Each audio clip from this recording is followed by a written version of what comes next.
హరే కృష్ణ హరే కృష్ణ భక్తులందరికీ స్వాగతం. ఈరోజు మన పొద్దున శ్రీమద్ భాగవతం కక్షంలోకి. సో మనము ముందు జయరాధా మాధవ కీర్తన చేసుకుందామంతా.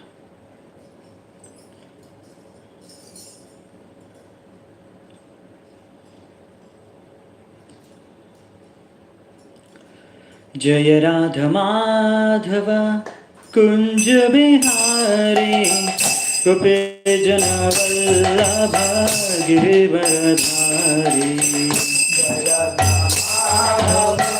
कुंज बिहारी गोपी जन वल्लभ गिरिवरधारी जय राम माधव कुंज बिहारी गोपी जन वल्लभ गिरिवरधारी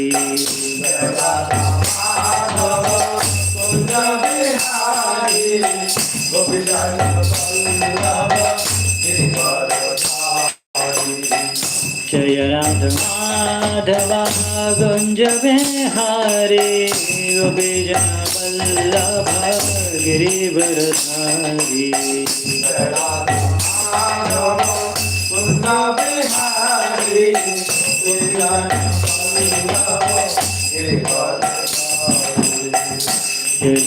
यशोदनंदना ब्रज जन रंजना यमुना तीरवरचारी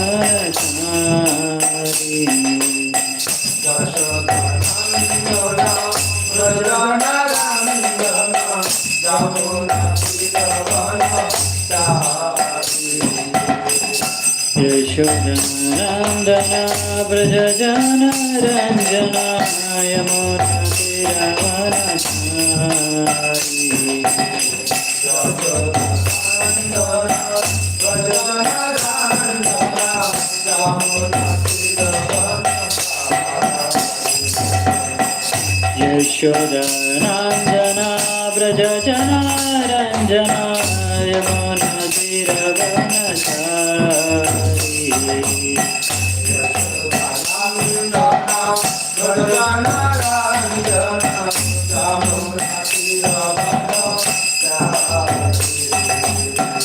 जय राधा माधव कुंज बिहारी गोपी जन वल्लभ गिरिवरधारी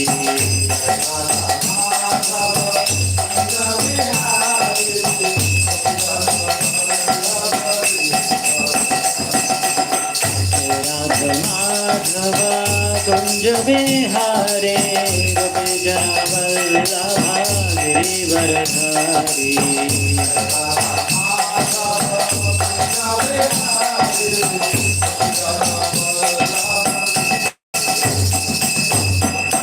हरे कृष्ण कृष्ण कृष्ण हरे हरे हरे राम राम राम हरे हरे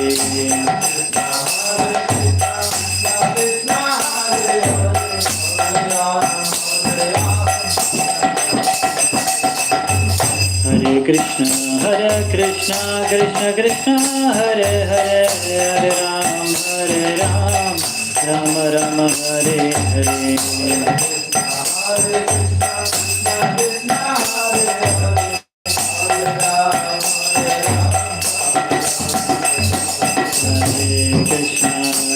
कृष्ण कृष्ण हरे हरे हरे राम राम राम हरे हरे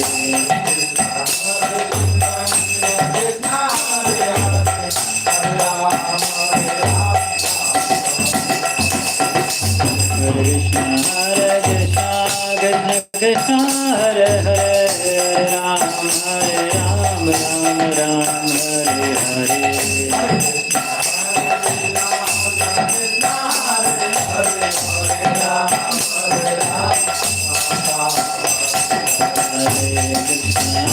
कृष्ण कृष्ण हरे हरे राम राम हरे Krishna Hare Hare Hare Ram Ram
जय शिल प्रभुपाद की जय।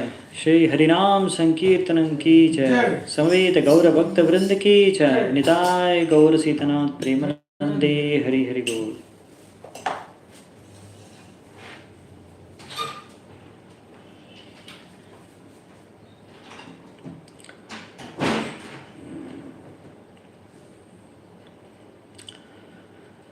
ओम अज्ञानतिमिरन्धस्य ज्ञानाञ्जनशलाकया चक्षुरुन्मीलितं येन तस्मै श्रीगुरवे नमः।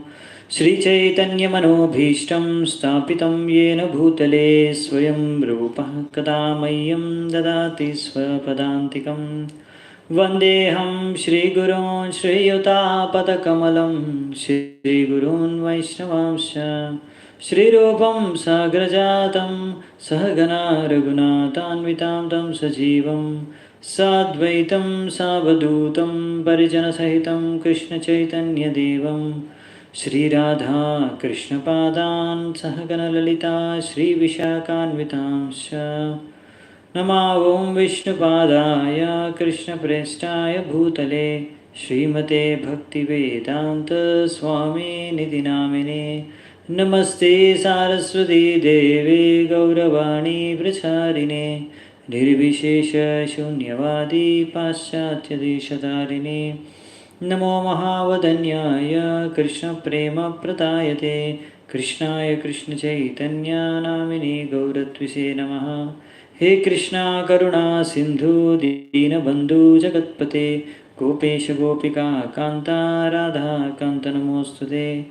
तप्तकांचन गौरांगी राधे वृंदावनेश्वरी वृषभानुसुते देवी प्रणमामि हरिप्रिये। नीलाचलनिवासाय नित्याय परमात्मने बलभद्र सुभद्राभ्यां जगन्नाथाय ते नमः। वाञ्छाकल्पतरुभ्यश्च कृपा सिन्धुभ्येव च पतितानां पावनेभ्यो वैष्णवेभ्यो नमो नमः।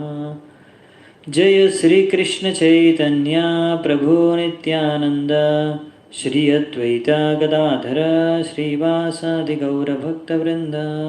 हरे कृष्णा कृष्ण कृष्ण हरे हरे, हरे राम राम राम हरे हरे। హరే కృష్ణ దండోతనామాలందరికీ. సో ఈరోజు మనము నిన్న చర్చించుకున్న అధ్యాయాన్ని ఈరోజు కొనసాగిద్దామంట. సో మనము ప్రథమ స్కందం నుంచి శ్రీమద్ భాగవతం ప్రథమ స్కందం నుంచి దశమ అధ్యాయం అంటే పదవ అధ్యాయం ఈరోజు 20వ నంబర్ శ్లోకం నుంచి చర్చని ఆరంభిద్దామంట. సో నిన్న మనము చర్చించుకున్నాము ఈ యొక్క అధ్యాయం ఆరంభంలో శౌనక మహర్షి అడిగాడు సూత గోస్వామిని యుధిష్ఠిర మహారాజు యొక్క పరిపాలన గురించి, ఆయన ఎలా శాసించాడు, రాజ్యాన్ని ఎలా పరిపాలించాడు, ఎలా అందరూ సుఖ సంతోషాలతో సమృద్ధితో తన రాజ్యం నిండిపోయి ఉంది అనే విషయాన్ని మనం నిన్న చర్చించుకున్నాము. దాని తర్వాత ఇంకా కృష్ణుడు ఇంకా ఇప్పుడు తన హస్తినాపురాన్ని వదిలి తన రాజ్యానికైన ద్వారక వైపు పయనించడానికి సిద్ధమవుతాడు. అప్పుడు అక్కడ ఉన్న పాండవులు ఇంకా చాలామంది బంధువులు స్త్రీలు వాళ్ళ యొక్క కృష్ణుడి పట్ల ఆసక్తిని ప్రేమను వ్యక్తం చేస్తారు. వాళ్ళు ఆ యొక్క కృష్ణుడి విరహాన్ని వాళ్ళు సహించలేక స్పృహ కోల్పోయే అవస్థకి వాళ్ళు చేరుకుంటారు. ఇవన్నీ విషయాలు మనము చర్చించుకున్నాం నిన్న. అలాగే ఇంకా భగవంతుడు కూడా భగవంతుడిని అలా సాగనంపడానికి అనేసి ఎన్నో రకాలైన మ్యూజికల్ ఇన్స్ట్రుమెంట్స్ వాయించడానికి వాయిద్యాలన్నీ వాయిస్తున్నారు అందరూ. సో ఆ విషయాన్ని మనము నిన్న చర్చించుకున్నాము. సో ఈరోజు ఆ సందర్భంలోనే అలా జరుగుతున్నప్పుడు ఇంకా అక్కడ ఉన్న హస్తినాపురంలో రాజభవనంలో ఉన్న అందరు స్త్రీలు ఎవరైతే వాళ్ళ బంధువులు అందరూ హస్తినాపురం ఇంకా ఆ యొక్క రాజపరివారం స్త్రీలందరూ కూడా చాలామంది వాళ్ళందరూ అక్కడ మిద్దెపైకి వెళ్ళారనమాట. ఆ యొక్క రాజభవనంలో ఉన్న మిద్దె పైనకి వెళ్ళి అక్కడ నుంచి మనం చూసాం నిన్న వాళ్ళు పుష్పవర్షాన్ని కూడా కురిపిస్తారు. దాని తర్వాత వాళ్ళు ఎంతో ఆప్యాయతతో ప్రేమతో ఇప్పుడు కృష్ణుణ్ణి ఆయన యొక్క గుణమహిమల్ని కొద్దిగా చర్చిస్తారన్నమాట. ఎంతో ప్రేమతో పొగుడుతారు కృష్ణుడు ఇంకా కృష్ణుడి యొక్క ద్వారక గురించి, ద్వారకా వాసుల గురించి, అందరినీ కృష్ణుడికి సంబంధించిన విషయాల గురించి ఎన్నో పొగుడుతారు. ఆ విషయాన్ని మనము 20వ శ్లోకం నుంచి 30 శ్లోకం అంటే 11 శ్లోకాల్లో మనం చూడబోతున్నాం అనమాట. దాని తర్వాత కృష్ణుడు ఎలా వారి యొక్క ప్రార్థనలను స్వీకరించాడు అనే విషయాన్ని చూసి తర్వాత యుధిష్ఠిర మహారాజు పాండవులు ఆయన ఎలా సాగనంపారు, హస్తినాపురం యొక్క ఊరి చివరి వరకు కృష్ణుడిని ఎలా సాగనంపారు అనే విషయాన్ని కూడా మనము ఈరోజు చర్చించుకుంటాం అన్నమాట. సో మనము ఇప్పుడు 20వ శ్లోకం నుంచి ప్రారంభిస్తున్నాము. సో ఇవి హస్తినాపురం యొక్క స్త్రీలు మాట్లాడుకునేవన్నమాట. అన్యోన్యమాసీత్ సంజల్ప ఉత్తమ శ్లోక చేతసాం కౌరవేంద్ర పురస్త్రీనాం సర్వశ్రుతి మనోహర. చాలా అద్భుతమైన మధురమైన శ్లోకాలు ఉంటాయి. సో ఇక్కడ ఏం చెప్పారంటే వాళ్ళ మధ్యలో అంటే స్త్రీలు ఒకరికొకరు గట్టిగా కృష్ణుడిని గుణగానిస్తున్నారన్న. అన్యోన్యమాసీత్ సంజల్ప, వాళ్ళ మధ్యలోనే వాళ్ళు సంజల్ప అంటే మాట్లాడుకుంటున్నారు ఈ విధంగా. ఉత్తమ శ్లోక చేతసాం, ఉత్తమ శ్లోక అంటే భగవంతుణ్ణి ఆయన ఉత్తమ శ్లోక అంటారు. ఎందుకంటే ఎప్పుడైనా సరే భగవంతుణ్ణి ఎంతో మంచి శ్లోకాలతో పద్యాలతో భగవంతుడి గుణగానం చేస్తారు కనుక తన భక్తులు ఉత్తమ శ్లోక అని కృష్ణుడు అంటాము. సో వాళ్ళందరూ వాళ్ళ యొక్క చేతనంతా ఆ కృష్ణుడి పైన కేంద్రీకరమైపోయింది, ఆసక్తికరమైపోయింది. ఆ కృష్ణమయం అయిపోయిన ఆ చేతనతో వారు ఉత్తమ శ్లోక చేతసాం కౌరవేంద్ర పురస్త్రీనా, ఆ కౌరవేంద్ర ఆ కురు రాజ్యంలో ఉన్న ఆ కురు వంశంలో ఉన్న ఎంతోమంది స్త్రీలు వాళ్ళందరూ ఇలా మాట్లాడుకుంటున్నారు అన్నమాట. సర్వశ్రుతి మనోహర, ఇలాంటివి యొక్క మాటలు, వీళ్ళు మాట్లాడే ఈ పలుకులు, కృష్ణుడిని వర్ణించే కీర్తన కానీ గానాలు కానీ వీళ్ళు చేసేవి ఇప్పుడు అవి వేద శృతుల కన్నా, శృతి మంత్రాల కన్నా ఎంతో మనోహరంగా ఉన్నాయంట. ఎందుకో మనం చూద్దామంట. సో ఎందుకు ఇలాంటి ఈ యొక్క హస్తినాపురం యొక్క స్త్రీలు మాట్లాడుకునే విషయాలు వేదాలలో ఉన్న శృతి మంత్రాల కన్నా ఎంతో మనోహరంగా ఉన్నాయంట భగవంతుడికి. ఎందుకలా? దీనికి మన ఉదాహరణ రాశారు. ముఖ్యంగా ఏంటంటే, ఇప్పుడు వాళ్ళ స్త్రీలు ఉన్నారు కదా, వాళ్ళందరూ ఇప్పుడు భగవంతుడి ఎంతో ఆసక్తితో, వాళ్ళ యొక్క చేతన ఎంతో ఆకర్షణమైపోయింది భగవంతుడి ప్రతి. ఇంకా భగవంతుడి ఒక కృష్ణ చైతన్యంతో వారు ఆ ప్రేమతో, భక్తితో ఈ యొక్క గుణగానాలు చేస్తున్నారు కనుక ఇక్కడ వాళ్ళు స్వయంగా కృష్ణుడు సాక్షాత్ ముందు కింద కనిపిస్తున్నారు, ఆ కృష్ణుడిని వర్ణిస్తున్నారు, గుణగానం చేస్తున్నారు. సో చాలా వేద శాస్త్రాల్లో, ఉపనిషత్తులో, శృతి మంత్రాల్లో అక్కడ కూడా భగవంతుడిని గుణగానం చేశారు. కానీ చాలా దగ్గరలో పరోక్షంగా భగవంతుడిని వర్ణిస్తారు, పరోక్షంగా భగవంతుడి గురించి చర్చిస్తారు. చాలా తక్కువ చోట్ల ప్రత్యక్షంగా భగవంతుడిని గుణగానం చేసినట్టు ఉందన్నమాట. అందుకనే ఇక్కడ వాళ్ళు ప్రత్యక్షంగా భగవంతుడిని స్వయంగా ముందు అక్కడ కనపడుతున్నప్పుడు ఎంతో భక్తి భావనతో వాళ్ళు చేస్తున్నారు కనుక అవి ఆ శృతి మంత్రాల కన్నా ఎంతో మనోహరంగా ఉన్నాయన్నమాట. అందుకనే ఇలా ఎవరైనా భక్తులు, శుద్ధ భక్తులు భగవంతుడి పట్ల ప్రేమతో ఇలా కీర్తనలు చేస్తే, గానం చేస్తే, గుణగానాలు, మహిమలు పాడితే అవి వేద మంత్రాల కన్నా కూడా ఎంతో భగవంతుడికి ఆనందాన్ని అందచేస్తాయనే విషయాన్ని మనం కూడా అర్థం చేసుకుంటున్నాం అన్నమాట. అందుకని ఇంకో ఉదాహరణ ఇస్తారు ఇక్కడ. మన ఆచార్యులు ఉన్నారు నరోత్తమ్ దాస్ ఠాకూర్.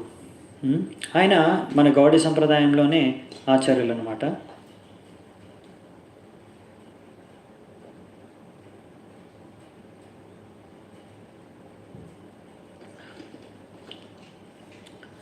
ఆయన ఎన్నో కీర్తనలు, గానాలు రచించారు. ఇక్కడ బెంగాలీలో చాలా ఫేమస్ అన్నమాట.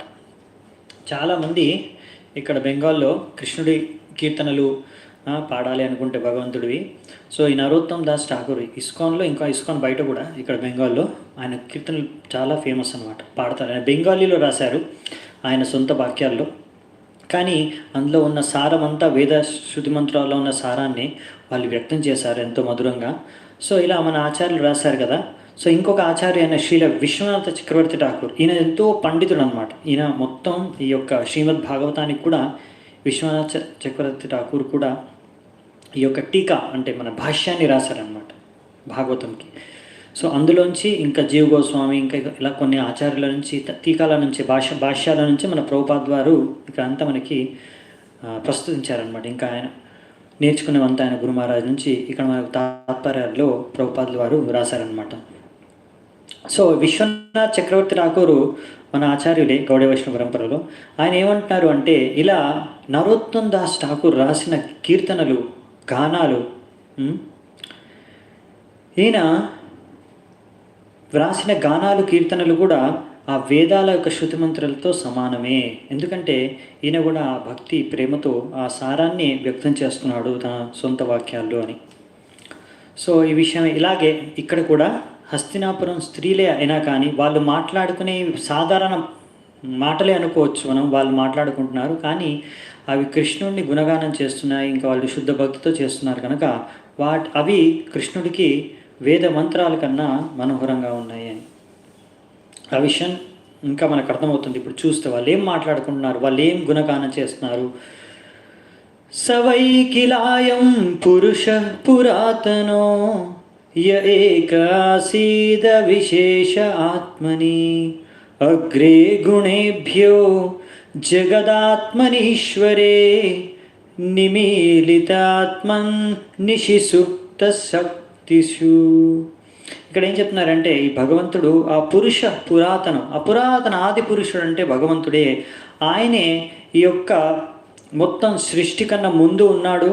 ఆయన ఈ యొక్క 3 గుణాలు, ఈ సృష్టి ప్రకృతి కన్నా ముందు నుంచి ఆయన ఉన్నాడు అనమాట. పురాతన పురుషుడు ఆయనే. ఈ యొక్క సృష్టి కూడా ఎప్పుడైతే ప్రళయంలో మొత్తం సృష్టి సంహారం అయిపోతుందో, నశించిపోతుందో, అప్పుడు అన్ని జీవులు ఆ భగవంతుడి లోపలికే ప్రవేశిస్తాయి, ఆయన శరీరంలోకే ప్రవేశిస్తాయి అని వాళ్ళు ఇక్కడ చెప్తున్నారు. ఇంకా మళ్ళీ సృష్టి జరిగేంత వరకు ఆ జీవులు భగవంతుడి శరీరంలోనే సుప్తవస్థ, నిశిసుప్త శక్తిషు, రాత్రి ఎలా పడుకుంటామో మనము నిద్రపోతాం, అలా అన్ని నిద్ర అవస్థలో ఉంటాయన్నమాట భగవంతుడి శరీరంలో ప్రవేశించిన తర్వాత. ఇదేంటి అంటే మన ప్రభుపాద వారు విస్తృతంగా ఇక్కడ వర్ణిస్తున్నారు. ఈ ప్రళయం అనేది ఎన్నో రకాలు ఉంటాయి. మొత్తం ఇక్కడ మనకు 2 రకాల ప్రళయాలు గురించి చెప్తున్నారు. ముఖ్యంగా ఒకటి ఏంటంటే, ఎప్పుడైతే ఈ సృష్టికి సంబంధించి బ్రహ్మదేవుడు, మనం చెప్పుకున్నాం ఆల్రెడీ బ్రహ్మదేవుడి వయస్సు, ఆయన యొక్క కాలం ఏంటనే విషయాన్ని. సో బ్రహ్మదేవుడు ఒకరోజు అయిపోయిన తర్వాత బ్రహ్మదేవుడు ఎప్పుడైతే రాత్రిపూట పొద్దున అయిపోయిన తర్వాత, సాయంత్రం తర్వాత ఆయన నిద్రించే సమయం వస్తుందో, ఆయన పడుకునే సమయంలో ఈ సృష్టి అంతా అప్పుడు ఒకసారి ప్రళయం వచ్చి మొత్తం సంహారం అయిపోతుంది.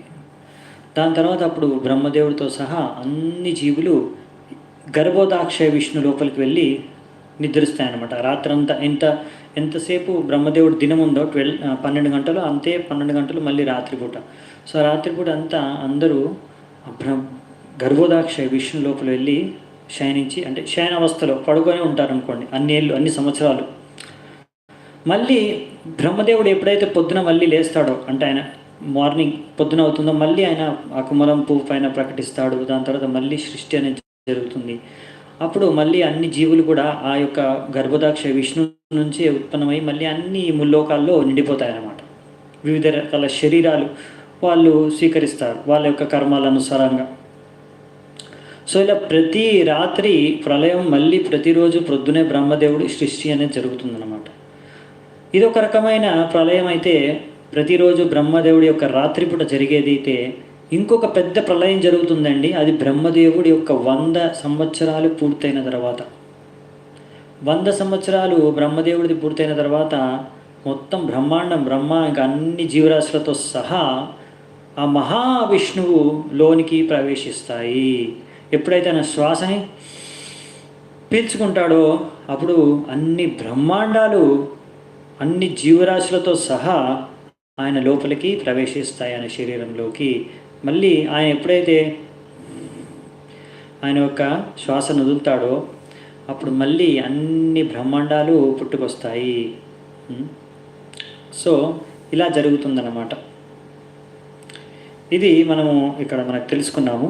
సో ఇక్కడ ఇవి ఎంతో తత్వం అండి, ఇది ఎంతో గూఢతత్వం చెప్పాలంటే చాలా తక్కువ మందికి తెలుసు. అంటే ఇక్కడ మన ప్రభుపాదులు రాస్తున్నారు. సో వీళ్ళందరూ స్త్రీలు కూడా ఎక్కడో ఋషుల నుంచో మునుల నుంచో ఎక్కడి నుంచో ప్రామాణికమైన శాస్త్రాల నుంచో ఎక్కడో చదివారు, విన్నారు, అందుకే వాళ్ళు ఇలా చెప్పగలుగుతున్నారు భగవంతుడి గురించి అని ఇక్కడ రాశారన్నమాట. వచ్చే శ్లోకం చూద్దాం. 22వ శ్లోకం. సయేవ భూయో నిజ వీర్య చోదితాం స్వజీవమాయాం ప్రకృతిం శిశ్రిక్షతీం అనామరూపాత్మనిరూపనామని విదిత్సమానోనుససార శాస్త్రకృత్. సో ఇక్కడ భగవంతుడు ఎలాగైతే జీవులు కోరికల మేరకు ఆయన ఎన్నో రకాల జీవులని సృష్టించి, శరీరాలని సృష్టించి, వివిధ రకాల పేర్లు ఇచ్చారు ఆ శరీరాలకి. ఇంకా వీటన్నిటిలో ఆ జీవులందరినీ ఈ యొక్క ప్రకృతిలో ఆయన దాని ప్రకారం స్థాపించాడనమాట. ఇంకా ఈ యొక్క భగవంతుడి యొక్క శక్తి ద్వారానే ఈ యొక్క మొత్తం ప్రకృతి అనేది, సృష్టి అనేది మొత్తం జరుగుతుంది అని ఇక్కడ రాశారు. అంటే ఇక్కడ జీవుల్లో 2 రకాల జీవులు ఉంటాయి. మనం ఒకసారి ముందు కూడా చెప్పుకున్నాం అనుకుంటా. ఒకరు నిత్యబద్ధ, ఇంకొకరు నిత్య సిద్ధ. నిత్యబద్ధ అంటే మనలాగా అందరూ, మన భౌతిక ప్రపంచంలో ఉన్న వాళ్ళందరం ఎన్నో ఏళ్ళ నుంచి, మనకే తెలియదు ఎన్ని జన్మల నుంచో, ఎన్ని వేల కోట్ల సంవత్సరాల నుంచో మనం ఈ బ్రహ్మాండంలో తిరుగుతూ ఉన్నాం, వివిధ రకాలైన యోనుల్లో, శరీరాల్లో. సో ఇది వచ్చేసి నిత్యబద్ధ జీవులు అనమాట. మనం అందరం ఎవరైతే బద్ధావస్థలో ఉన్నామో, ఈ యొక్క మోహమాయ జగత్తులో బంధనంలో చిక్కుకొని, కర్మబంధంలో ఇరుక్కొని, ఇక్కడ ఈ జన్మ మృత్యు జరావ్యాధి యొక్క చక్రంలో తిరుగుతూ ఈ యొక్క బ్రహ్మాండంలో నివసిస్తున్నామో మనమందరము ఈ బద్ధ జీవులం అన్నమాట. ఈ యొక్క భగవంతుడి యొక్క మహామాయ ఆధీనంలో, ఈ ప్రకృతి ఆధీనంలో మనము ఉన్నామన్నమాట. అలాగే ఇంకొకరు ఉంటారు భగవంతుడి యొక్క శుద్ధ భక్తులు, వాళ్ళు నిత్య సిద్ధలు అంటారు. వాళ్ళని నిత్య సిద్ధ అంటే నిత్య సిద్ధ భక్తులు వాళ్ళు ఎల్లప్పుడూ భగవంతుడిని ఆయన ధామంలో సేవించుకుంటూ ఉంటారనమాట. సో అప్పుడప్పుడు భగవంతుడితో పాటు కూడా వాళ్ళు లీలలో భాగం చేసుకుంటూ ఈ యొక్క భూమి మీదకి వస్తారు. ఇంకొకసారి భగవంతుడిగా వాళ్ళని పంపిస్తాడు అప్పుడప్పుడు మనకు శిక్షణలను, భక్తి గురించి నేర్పించడానికి, ప్రచారానికి అప్పుడప్పుడు పంపిస్తూ ఉంటారు. మన ఆచార్యులు అలాగే వచ్చారు. సో వీళ్ళంతా నిత్య సిద్ధ అనమాట. వాళ్ళు ఆ యొక్క శుద్ధ భక్తులు ఈ మోహమాయకి ముక్తిగా వాళ్ళు ఆ భగవంతుడి యొక్క అంతరంగ శక్తి యోగమాయ ఆధీనంలోనే వాళ్ళు భగవంతుడికి సేవ చేసుకుంటూ ఉంటారన్నమాట. అలాంటి వాళ్ళు చాలామంది, అనేక మంది ఆ భగవద్ధామంలో ఉంటారు. కొంతమంది అప్పుడప్పుడు భగవంతుడి ఇచ్చా అనుసారంగా ఇక్కడికి వచ్చి వాళ్ళ యొక్క లీలలు, సేవలు చేసుకొని వెళ్ళిపోతారనమాట. సో ఇది మనకి ఇక్కడ చెప్పారనమాట. సో ఇవన్నీ విషయాలు కూడా మనం అందుకనే ఈ యొక్క సృష్టి చేసింది భగవంతుడు. మనం ఈ విషయాలను అర్థం చేసుకొని మళ్ళీ భగవద్ధానికి తిరిగి వెళ్ళాలి అని ఇవన్నీ విషయాలు మనకు భగవద్గీతలో, భాగవతంలో ఇచ్చారు. అదే భగవద్గీత అనేది ఫస్ట్ చదువుకుంటే ఇవన్నీ తత్వాలు అర్థమవుతాయి. మళ్ళీ భాగవతంలో ఈ విషయాల గురించి ఇంకా విస్తృత రూపంగా లీలల రూపంలో కూడా ఇక్కడ ఇచ్చారు. దీన్ని అందుకే ప్రభుపాద ద్వారా రాశారు. భాగవతం అనేది పోస్ట్ గ్రాడ్యుయేట్. ఇది భగవద్గీత డిగ్రీ అయితే, బ్యాచిలర్ అయితే, డిగ్రీ అయితే ఇది post graduate. Graduate degree Bhagavad Gita అయితే ఇది పోస్ట్ గ్రాడ్యుయేట్ అన్నట్టు. సో 23వ శ్లోకం చెప్తామంట. సవా అయం యత్ పదమత్ర సూరయో జితేంద్రియా నిర్జితమాతరీశ్వనః పశ్యంతి భక్త్యుత్ కలితామలాత్మనా నన్వేష సత్వం పరిమార్షితం అర్హతి. సో ఇక్కడ ఏం చెప్తున్నారంటే ఈ యొక్క భగవంతుడి శుద్ధ ఆధ్యాత్మిక రూపాన్ని ఆయన యొక్క శుద్ధ భక్తులు మాత్రం, ఎందుకంటే వాళ్ళ యొక్క చేతన శుద్ధనం అయిపోయింది కనుక, వాళ్ళు భగవంతుడి పట్ల శుద్ధ భక్తి ఉంది కనుక వాళ్ళు ఆ భక్తి శక్తి ద్వారా వాళ్ళు వాళ్ళ ఇంద్రియాలను ఎప్పుడో నియంత్రించుకున్నారు కనుక, మనస్సుని నియంత్రించుకున్నారు, ఇంకా భగవంతుడి పైన కేంద్రీకరించారు కనుక వారు ఆ భగవంతుడిని అర్థం చేసుకోగలరు. ఈ విధంగానే వారు ఆ భగవంతుడి పైన దృష్టి పెట్టే వాళ్ళ యొక్క చేతనను, మనస్సును, ఇంద్రియాలని శుద్ధిపరుచుకున్నారు అని ఇక్కడ ఈ యొక్క హస్తినాపురం స్త్రీలు చెప్తున్నారనమాట. సో ఇది చాలా ఇంపార్టెంట్ శిక్ష మనకి. వీళ్ళ యొక్క ప్రార్థనల్లో, అంటే వీళ్ళ యొక్క కీర్తనల్లో మనం చూస్తున్నాము. సో అందుకే ఇక్కడ మనము ఇది కృత్రిమ రూపంలో మనము ఈ ఇంద్రియాలని, మనస్సుని నియంత్రించాలంటే అది చాలా కష్టం అన్నమాట. ఋషికేశ సేవనం. భగవంతుడు ఋషికేశ, ఆయన యొక్క సేవలో, ఆయన యొక్క పైన వివిధ రకమైన సేవల్లో మనము యుక్తపరిస్తే మన యొక్క ఇంద్రియాల, మనస్సుని, దాని ద్వారానే మనము వాటిని నియంత్రించుకోవచ్చు, శుద్ధపరచవచ్చు. ఇలా కాకుండా చాలామంది యోగులు, మునులు, తపస్విలు వాళ్ళు ఎంతో ఘోర తపస్సులు చేసుకుంటూ నియంత్రించడానికి ప్రయత్నిస్తారు, కానీ అయినా ఎన్నోసార్లు విఫలమైపోతారు. దానికి ఉదాహరణ ఇక్కడ విశ్వామిత్రముని ఇచ్చారనమాట. విశ్వామిత్రముని కూడా ఆయన ఎంతో ఘోర తపస్సు 1000 సంవత్సరాల కొద్ది చేసిన తర్వాత ఒక్కసారి మేనక వచ్చినప్పుడు ఆమె యొక్క గజ్జల చప్పుడికే ఆయన యొక్క ఆమెతో సంగం చేసి ఆ తపస్సు భంగం అయిపోయింది ఆయనది. సో అంటే ఇది చాలా కష్టం అన్నమాట. ఇంద్రియాలు, మనస్సుని నిగ్రహించుకోవడం. అది ఎప్పుడు సాధ్యం అంటే జితేంద్రియ. అది ఎప్పుడు సాధ్యం? జితేంద్రియ నిర్జిత మాచరీశ్వన భక్త్య ఉత్కలిత.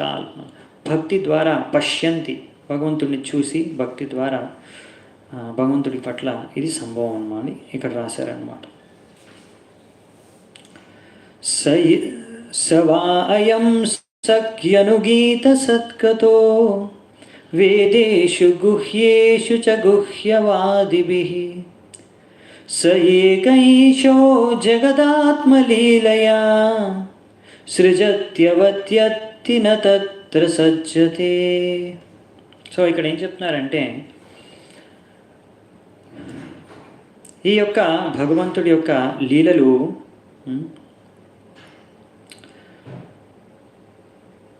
ఎంతో వేదాల్లో వర్ణించబడ్డాయన్నమాట, వేద శాస్త్రాల్లో. కానీ ఇవి ప్రతి దగ్గర కాదు, అది వాళ్ళ శుద్ధ భక్తులకు తెలిసి ఎక్కడెక్కడ అవి రాస్తున్నాయనేవి భక్తులు వాటిని వర్ణించారనమాట. ఇవన్నీ గూఢ రహస్యమైన భగవంతుడి యొక్క లీలల గురించి ఆయన యొక్క శుద్ధ భక్తులు వర్ణించారు వేదశాస్త్రాల్లో. ఆయన ఈ యొక్క సృష్టికర్త మరియు వినాశకర్త, అన్నీ పాలించేది ఆయన్ని అని ఇక్కడ రాశారనమాట. సో మనకు ఈ భాగవతం, మహాభారతం, రామాయణం అన్నింటిలో దీని ద్వారా మనం తెలుసుకుంటాం అనమాట. ఇలా మనకు సుఖదేవ్ గోస్వామి, వ్యాసదేవులు, నారదముని, వీళ్ళందరూ మన ఆచార్యులందరూ వీటి లీలలను మనకు వర్ణించారనమాట, భగవంతుడి యొక్క లీలను. యదా హ్యధర్మేణ తమోధియ నృపా జీవంతి తత్రైష హి సత్వతః కిల దత్తే భగం సత్యమృతం దయాం యశో భవాయ రూపాణి దహద్యుగే యుగే. సో ఇక్కడ మళ్ళీ చెప్తున్నారనమాట, ఇది మన ప్రతి యుగంలో భగవంతుడు ఎన్నో అవతారాలు గ్రహిస్తాడు. ఎందుకు అంటే ఆయన ఇలాంటి అధములు, నరాధములు అంటే ఎవరైతే మంచి రాజులు కాదో అధర్ములైన రాజులని దండించడానికి, మరియు ఆయన భక్తులను రక్షించడానికి, మరియు ఎన్నో అద్భుత కార్యాలను చేయడానికి అన్నమాట. సో ఆయనదే కదా ఇదంతా ప్రపంచం, సృష్టి. సో ఆయన దీన్ని ఈ విధంగా అప్పుడప్పుడు వచ్చి రక్షిస్తూ ఉంటాడు. ఇదే ఈశాపనిషత్తులో రాశారనమాట. ఈశావాస్యం ఇదం సర్వం, ఈ మొత్తం సృష్టి అంతా ఈశ్వరుడిదే, మనది కాదు. సో ఇలా భగవంతుడు ఎన్నో లీలలు చేస్తాడనమాట. అందుకనే ఆయన ఈ యొక్క యుధిష్ఠిర మహారాజుని రాజుగా నియుక్తి చేశాడు. మంచి రాజు ఉంటేనే ఈ యొక్క సృష్టిలో సరైన విధంగా ప్రజలందరూ, జీవులందరూ ధర్మపథంలో నడిచి భగవద్ధామానికి చేరుకుంటారని. అలాగే భగవంతుడు ఎన్నో అద్భుతమైన లీలలు చేస్తాడు. ఇక్కడ కొన్ని లీలల గురించి వర్ణించారు. ఇలా రామావతారంలో వచ్చినప్పుడు ఆ యొక్క సముద్రం పైన రామ్ సేతు, ఆ యొక్క సేతుని ఎలా నిర్మించారో అదొకటి అద్భుతమైన కార్యం. అలాగే కృష్ణుడు వచ్చినప్పుడు కూడా ఆయన చిన్నప్పటి నుంచి, బాల్యావస్థలో ఉన్నప్పటి నుంచి ఎంతో పెద్ద పెద్ద రాక్షసులను, అసురులను ఎంతో సునాయాసంగా వధించేశాడు. పూతన, అఘాసుర, శకటాసుర, కాళియ వీళ్ళందరినీ దండించాడు ఆయన. సో ఇవన్నీ విషయాలు కూడా మనం చూస్తాం, దశమ స్కందంలో ఎంతో విస్తృత రూపంలో వర్ణించారు. అలాగే ఆయన ద్వారకలో 16,108 మంది రాణులు ఆయనకు ఉండేవారు. మరి వాళ్ళంతమంది రాణులు ఉన్నా కానీ వాళ్ళందరికీ ఎంతోమంది పిల్లలు ఉండేవారు. వాళ్ళందరూ పిల్లలు కలిసి ఎంతో లక్షల మందిలో వెళ్ళిపోయేవారు అనమాట. అంటే 1,00,000కు పైగా ఉండేవాళ్ళు మొత్తం ఫ్యామిలీ. వాళ్ళని యదువంశ, వాళ్ళ కుటుంబ సభ్యులు. భగవంతుడు ఒక్క కుటుంబ సభ్యులు. ఒక్కొక్క రాణి నుంచి భగవంతుడు 10 కుమారులు, ఒక కుమార్తె, 10 మంది పుత్రులు, ఇంకా ఒక పుత్రి. ఇదనమాట సంతానం ప్రతి ఒక్క రాణి నుంచి. అంటే 16,108 ఇంటూ 11 అనుకోండి. అలా అంటే ఎంతో లక్షల్లో వెళ్ళిపోతుంది అనమాట. ఇదంతా యదువంశం. మళ్ళీ ఆయన యొక్క పుత్రులు కూడా, ఒక్కొక్క పుత్రుడు ఎంత వాళ్ళ తండ్రి సంతానం, వాళ్ళ తల్లి ద్వారా ఎంతమంది సంతానం వచ్చారో అంతేమంది వాళ్ళ పుత్రుడు కూడా వచ్చారు, పుత్రుడు ద్వారా కూడా పుట్టారు. దాంతో అందుకనే ఈ యొక్క యదువంశం అనేది కోట్ల మంది, అంటే చాలామంది, లక్షల మంది వాళ్ళు యదువంశీయులే ఉన్నారన్నమాట. ఇంకా ఎన్నో గోవర్ధన్ ధారి, భగవంతుడు గోవర్ధన పర్వతాన్ని కూడా ఎత్తాడు. ఇలా ఎన్నో అద్భుతమైన లీలలు ఆయన చేశాడనమాట. ఇంకా ఎంతో మంది క్షత్రియులతో ఒక క్షత్రియుడిగా పోరాడి కూడా వాళ్ళందరినీ అధర్ములని హతమార్చాడు. ఇప్పుడు అందుకే పొగుడుతున్నారనమాట ఈ యదువంశీయుల్ని, ఇంకా ద్వారకావాసుల గురించి. వాళ్ళు ఎంత భాగ్యవంతులో, ఎంత అదృష్టవంతులో అని ఇక్కడ హస్తినాపురం స్త్రీలు పొగుడుతున్నారనమాట. అదే వచ్చే శ్లోకాల్లో ఉండేది. అహో అలం శ్లాఘ్యతమం యదోకులం, అహో అలం పుణ్యతమం మధోర్వనం, యదేష పుంసాం వృషభశ్రియపతి స్వజన్మనా చంక్రమణేన చాంచతి. సో ఇక్కడ ఏం చెప్పారంటే, అహో ఎంత అంత అదృష్టవంతులు యదువంశీయులందరూ. ఇంకా ఆ మధురవనం, ఆ మథురావనం ఎక్కడైతే భగవంతుడు అవతరించాడో అది ఎంత అదృష్టమైన, ఎంతో భాగ్యమైన, సౌభాగ్యమైన, అంటే ఎంతో పుణ్యభూమి, పుణ్యతమం మధోర్వనం, ఎంత పుణ్యభూమి అది, భగవంతుడు అక్కడ అవతరించాడు. అలాగే యదేష పుంసాం వృషభశ్రియపతి, అలాగే ఆయన భగవంతుడు, ఆ యొక్క శ్రీపతి ఆయన భగవంతుడు అక్కడ ఇలా ఎన్నో జన్మ తీసుకోవడమే కాదు, అక్కడ అవతరించి ఎన్నో బాల్య లీలలు, ఎన్నో లీలలు రచించాడు. బృందావనంలో, మథుర యొక్క ప్రాంగణంలోనే బృందావనం కూడా వస్తుంది, దగ్గరే మథురకి. సో బృందావనంలో ఎన్నో లీలలు చేశాడు. తర్వాత మథురకి వెళ్ళి మథురలో కూడా లీలలు చేశాడు భగవంతుడు. సో ఆ విషయాన్ని ఇక్కడ వాళ్ళు గుర్తు చేస్తున్నారనమాట. అంటే ఆ యొక్క భూమి, ఇంకా ఆ యొక్క వాసులు ఎంత అదృష్టవంతులు, ఎంత పుణ్యాత్ములు అని. సో మనము భగవంతుడి యొక్క లీలలను, గుణాలను, మహిమలను, రూపాన్ని విని చర్చించుకొని వాటిని అర్థం చేసుకొని మనం ముక్తిని లాభించుకోవచ్చని భగవంతుడు భగవద్గీతలో కూడా చెప్పారు కదా. సో అలా మనం భగవంతుడి గురించి తెలుసుకొని ఆయన లీలలు వినే మనం ముక్తిని లాభించుకోవచ్చు, అంటే పొందొచ్చు. అంటే ఇక్కడ మరి ఆయన యొక్క ఎవరైతే కుటుంబవాసులు, ఆయనతో పాటు ఎన్నో లీలల్లో పాల్గొన్న మథురావాసులు, ద్వారకావాసులు, వృందావన వ్రజవాసులు, వీళ్ళందరూ ఎంత అదృష్టవంతులు. ఇంకా వాళ్ళకి ఏం దక్కుతుంది మరి, మనకే ఆ భగవద్ధామంకి వెళ్ళిపోయి ఆ భాగ్యం మనకు దక్కుతుందంటే వాళ్ళకి ఇంకా ఎంత భాగ్యం దక్కొచ్చు అనే విషయాన్ని ఇక్కడ రాస్తున్నారు అన్నమాట ప్రభుపాదుల వారు. అదే ఇక్కడ మళ్ళీ ఇంకా వర్ణిస్తున్నారు 27వ శ్లోకంలో కూడా. అహోబతస్వర్ యశస్తిరస్కరీ కుశస్థలీ పుణ్యయశస్కరీ భువః పశ్యంతి నిత్యం యదనుగ్రహేషితం స్మితావలోకం స్వపతిం స్మయత్ ప్రజాః. సో ఇక్కడ ఏం చెప్తున్నారంటే, అహోబతస్వర్ స్వర్గం ఉంటుంది కదా, స్వర్గం యొక్క యశస్సు ఎంతో గొప్ప, ఆ గొప్పతనాన్ని కూడా ఈ యొక్క ద్వారకా ముందు పనికిరాదంట. ఆ యొక్క గొప్పతనాన్ని కూడా తిరస్కరించే విధంగా కుశస్థలి పుణ్య యశస్కరి భువః, ఈ భూమి మీద ఉన్న ఈ కుశస్థలి అంటారనమాట ఈ ద్వారకని. ఎందుకంటే ముందు కుశుడు అంటే లవకుశ ఉంటారు కదా, రాముడి యొక్క పుత్రులు ఇద్దరు లవకుశ. ముందు కుశుడు కూడా ఈ యొక్క స్థానంలో పరిపాలించేవాడు అనమాట ముందు యుగంలో. అందుకే దాన్ని ద్వారకాకి ముందు దానికి ఇంకో పేరు కూడా ఉంది, కుశస్థలి అని. కుశస్థలి పుణ్య యశస్కరి భువః, ఎంత పుణ్యస్థలం ఇది కుశస్థలి ద్వారక. ఆ స్వర్గం కూడా దీని ముందు పనికిరాదు అని అన్న విధంగా ఇక్కడ చెప్పండి. పశ్యంతి నిత్యం యదనుగ్రహేషితం, ఇలా పశ్యంతి అని చూడడం అనమాట. ఎప్పుడు భగవంతుడిని చూసే అదృష్టం అక్కడ ద్వారకావాసులకు ఉండేది. అంటే భగవంతుడిని రోజు వాళ్ళు దర్శించుకుంటారు కదా, ఇలా ఈ యొక్క అనుగ్రహేషితం, ఇలాంటి అనుగ్రహం వాళ్ళకు ఉంది. స్మితావలోకం స్వపతిం స్మయత్ ప్రజ, ఇలా ప్రజల పట్ల భగవంతుడు రోజు భగవంతుడు దర్శనం చేసుకుంటే భగవంతుడు కూడా వాళ్ళను ఎంతో ప్రేమపూర్వకంగా స్మితావలోకం, స్మిత అంటే ఎంతో చిరునవ్వుతో వాళ్ళ పట్ల దృష్టిని చిరునవ్వుతో ప్రేమపూర్వక దృష్టితో వాళ్ళందరినీ చూసేవారు అనమాట. అంటే వాళ్ళందరి పైన దృష్టి పడేది భగవంతుడిది ప్రతిరోజు అక్కడ. ఇంకా వాళ్ళందరికీ ఎంతో మంచి చిరునవ్వుతో వాళ్ళందరినీ చూసేవాడు భగవంతుడు, పలకరించేవాడు. ఈ విధంగా వాళ్ళు ఎంత అదృష్టవంతులు ఆ ద్వారకావాసులు. ఎందుకంటే ఇప్పుడు హస్తినాపురం నుంచి ద్వారకాకు పోతున్నాడు కదా కృష్ణుడు, వీళ్ళందుకే ఇలా పాడుతున్నారు అనమాట. అంటే ద్వారకావాసులు ఇప్పుడు ద్వారకాకు పోతున్నాడు కృష్ణుడు. మీరు చూస్తారు ఇప్పుడు, రేపు చూద్దాం మనము, రేపటి అధ్యాయం అదే అన్నమాట. కృష్ణుడు ద్వారకాలోకి ప్రవేశించుట, అది ఎంత అద్భుతంగా ఉంటుందన్నమాట. ఇంకా అక్కడ ఎన్నో రోజుల నుంచి ఎదురు చూస్తున్నారన్నమాట జనాలందరూ, ప్రజలు, రాణులు, పుత్రులు అందరూ. కుటుంబవాసులు. సో వాళ్ళందరూ ఎలా భగవంతుడిని స్వాగతం పలికారు, భగవంతుడు ఎలా వాళ్ళందరినీ పరామర్శించాడు అనే విషయం రేపు చూద్దాము.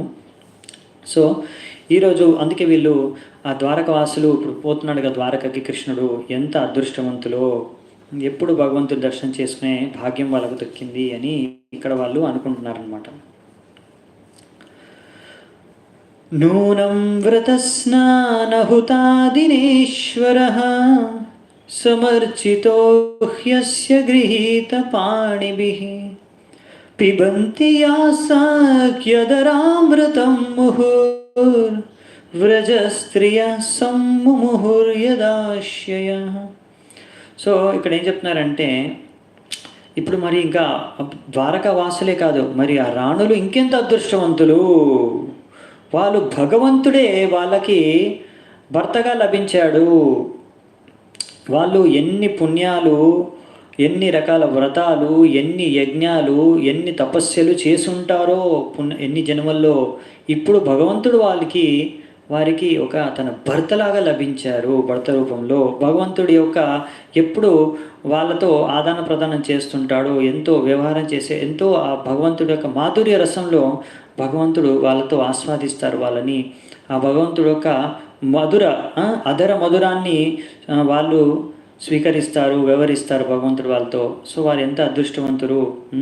ఇంకా వ్రజస్త్రీయ, ఇక్కడ ఇద్దరికి చెప్పారనమాట. వ్రజస్త్రీయ, వ్రజవాసులో వ్రజగోపికలు కూడా భగవంతుడు కృష్ణుని పట్ల ఎంతో ప్రేమపూర్వకంగా అలా వ్యవహరించడానికి ఎప్పుడు ఆలోచిస్తూ ఉంటారు. ఎప్పుడు అలా ఆలోచించే భగవంతుడి గురించి చింతించే వాళ్ళు స్పృహ కోల్పోతుంటారు. ఇలా వీళ్ళందరూ ఎంత అదృష్టవంతులు అని ఇక్కడ వీళ్ళు చెప్తున్నారనమాట. హస్తినాపుర వాసులు, హస్తినాపురం యొక్క స్త్రీలు. సో ఇక్కడ భగవంతుడు ఇలా ఒక్కొక్కరితో ఒక్కో విధంగా భక్తులతో ఆదాన ప్రదానం చేస్తుంటారు. మనం చూసుకున్నాం కదా 5 శాంతరసం. వీళ్ళు చాలా మటుకు శాంతరసంలో ఉన్న వాళ్ళ భక్తులు అనమాట. ఇక్కడ వాళ్ళు ఎప్పుడు భగవంతుడి యొక్క గుణగానాలు చేస్తూ ఆ భగవంతుడి గుణాలు వినే సంతృప్తి చెందుతూ ఉంటారు. ఇక ద్వారకావాసులు, ఇంకా వ్రజవాసులు అక్కడ ఇంకా ఎన్నో రసాల్లో భగవంతుడితో వాళ్ళు వ్యవహరిస్తారనమాట. సో భగవంతుడు ఎందుకు అలా వివిధ రకాల భక్తులతో వివిధ రకంగా వ్యవహరిస్తాడు అంటే, అది భక్తులు అలా కోరుకుంటున్నారు భగవంతుడిని. భక్తుల యొక్క కోరిక మేరకే భగవంతుడు వాళ్ళతో ఆ విధంగా వ్యవహరిస్తున్నాడు. అలా 5 రసాల్లో ప్రధానంగా భగవంతుడు భక్తులతో లీల చేస్తాడు, వ్యవహరిస్తాడు, ఆదానం ప్రదానం చేస్తాడు.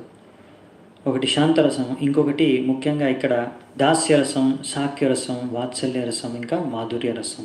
అందుకనే భగవంతుడు వాళ్ళ యొక్క సేవను ఒక ప్రభువుగా స్వీకరిస్తాడు. దాస్యరసంలో ఎవరైనా సేవ చేయాలనుకుంటే భగవంతుడికి సేవ చేస్తారు దాస్యరసం ద్వారా. సో భగవంతుడు వాళ్ళకి మాస్టర్, ప్రభువుగా స్వీకరిస్తాడు.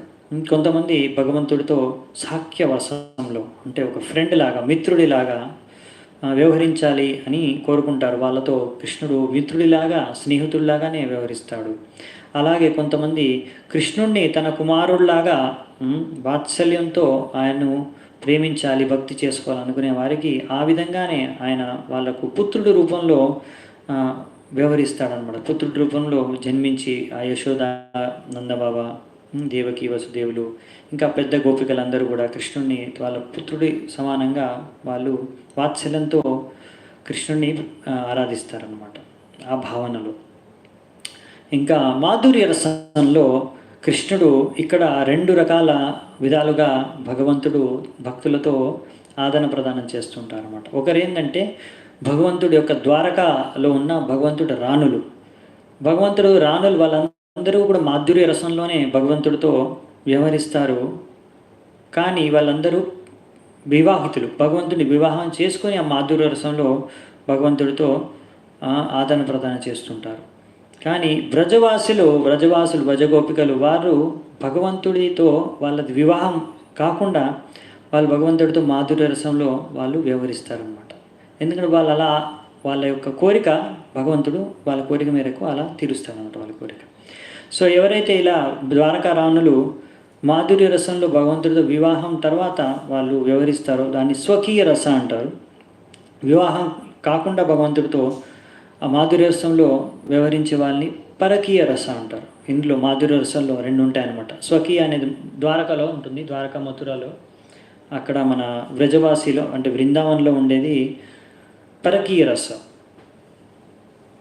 ఇవన్నీ వింటున్నప్పుడు మనం ఎప్పుడైనా సరే ఇక్కడ మనకి రాశారనమాట, భగవంతుడు చిన్న వయసులో 16 ఏళ్ళు వయసు మ్యాక్సిమం అక్కడ ఉన్నది. ఇక్కడ ప్రభుపాదులు రాశారు తాత్పర్యంలో. 16 ఏళ్ళ తర్వాత ఆయన మథురకు వచ్చేసాడు, మళ్ళీ ఇంకా బృందావనికి వెళ్ళలేదు తిరిగి. సో దాని తర్వాత మథుర నుంచి ద్వారక, అక్కడ ఇంకా ఇప్పుడు హస్తినాపురం కూడా వచ్చి వెళ్ళారు. సో ఇలా అనమాట, ఇక్కడ ఇంకా ఆయన ఉన్నది, ఎందుకంటే ఇక్కడే ఆయన రాజు, ఇక్కడే పరిపాలించింది. సో అక్కడ చిన్న వయసులో ఉన్నప్పుడు ఆయన ఎంతోమంది గోపికలతో ప్రేమపూర్వకంగా వివరించింది, అది పరకీయ రసం, మాధుర్య రసంలో. సో ఇవన్నీ మన ఇక్కడ మనం చూస్తాం ఈ భౌతిక ప్రపంచంలో కూడా. ఎవరైనా పెళ్లి చేసుకోకుండా తిరుగుతూ ఉంటారు కదా, బాయ్ ఫ్రెండ్, గర్ల్ ఫ్రెండ్, లేకుంటే ప్రేమికులు, ఇలా కాదనమాట. కృష్ణుడు గోపికల యొక్క సంబంధము ఇలాంటి భౌతిక ప్రపంచంలో చూసే ప్రేమ దోమ లాంటిది కాదనమాట. ఈ ప్రేమ అనేది ప్రేమ కాదండి, కామం అనమాట. సో భగవంతుడి పట్ల భక్తుడికి ఉండేది అసలైన ప్రేమ. ఇక్కడ ఉండేది మనం చూసేది స్త్రీ పురుష మధ్యలో ఉండే సంబంధం, అది కామ, ప్రేమ కాదు. సో అందుకనే అవి ఒకవేళ భగవంతుడు కూడా అలాంటి కామవాసన ద్వారా ప్రేరితమైన సంబంధాలు అయితే, అప్పుడు మరి సుఖదేవ్ గోస్వామి అలాంటివి ఎందుకు ఇక్కడ వర్ణిస్తాడు గొప్పగా, లేకపోతే చైతన్య మహాప్రభు వాటిపైన ఎందుకు ధ్యానిస్తాడు, మన ఆచార్యులు మనమందరం వాటిని ఎందుకు ఆరాధిస్తున్నాం? ఎందుకంటే భగవంతుడు మనలాగా ఇప్పుడు ఈ కామవాసన అనేది మనం ఒక శరీరం ద్వారా అనుభూతి చెందేది, శరీర అవయవాల వల్ల మనకి ఉన్న ఈ శరీరం ద్వారా మనము ఈ శరీర స్పర్శ ద్వారా, ఈ భౌతిక శరీరం ద్వారా ఆనందించేది కామవాసన అనమాట. కానీ భగవంతుడికి మనలాంటి శరీరం లేదు, మనలాంటి ఈ భౌతిక శరీరం భగవంతుడికి లేదు. భగవంతుడి యొక్క శరీరం అనేది ఆధ్యాత్మికం. సో మరి భగవంతుడికి మనం ఎలాంటి ఇక్కడ ఇంద్రియాలని భోగించి అనుభవించే సుఖం అలాంటిది భగవంతుడిది కాదు. భగవంతుడిది ఆయన దివ్య శరీరం కనుక అది ఆయన ఆనందం, అసలైన ఆనందం స్పిరిచువల్ వరల్డ్. అందుకనే అది మనం అర్థం చేసుకోవడం అనేది చాలా చాలా చాలా కష్టం కాదు, అసంభవం. ఎందుకంటే మనము ఇంకా భౌతిక బద్ధవస్థలో ఉన్నాం. ఎప్పటివరకైతే మనం ఈ 3 గుణాల ఆధీనంలో పనిచేస్తామో, వ్యవహరిస్తున్నామో, అప్పటి వరకు మనము ఆ భగవంతుడు యొక్క లీలల్ని, భగవంతుడి గురించి పూర్తిగా ఇలాంటి రాసలీల, ఇలాంటి లీలలు చాలా అవన్నీ 3 గుణాలకి అతీతంగా ఉంటాయి. అవి మనం అర్థం చేసుకోలేము. మనం అర్థం చేసుకోవాలని ప్రయత్నిస్తే వాటిని మనం తప్పుగా అర్థం చేసుకుంటాం, సరిగ్గా అర్థం చేసుకోలేము. ఎందుకంటే మన చేతన ఆ స్థాయిలో లేదు. అందుకనే శుద్ధ భక్తులు మాత్రమే ఆ భగవంతుడు, ఎవరైతే ఈ యొక్క అనర్థాలు 6 అనర్థాలు చెప్పుకున్నాం కదా, 6 అనర్థాల నుంచి ముక్తిలో 3 గుణాలకు అతీతంగా వాళ్ళ యొక్క చేతన ఆ స్థాయికి చేరుకున్నప్పుడే వాళ్ళు భగవంతుడి ఆ విషయాలన్నీ కూడా అర్థం చేసుకోగలరు. అందుకనే మనము అలా రాధాకృష్ణ లీలలు ఇవి ఎక్కువగా మనము చర్చించుకోమన్నమాట ముఖ్యంగా. సో అది శుద్ధమైన ప్రేమ అన్నమాట, భగవంతుడు మరియు భక్తుల పట్ల ఉండేది. సో ఇప్పుడు మనము ఇక్కడ ఇంకో శ్లోకం చూద్దామంట. నెక్స్ట్ వచ్చే శ్లోకం 29వ శ్లోకం.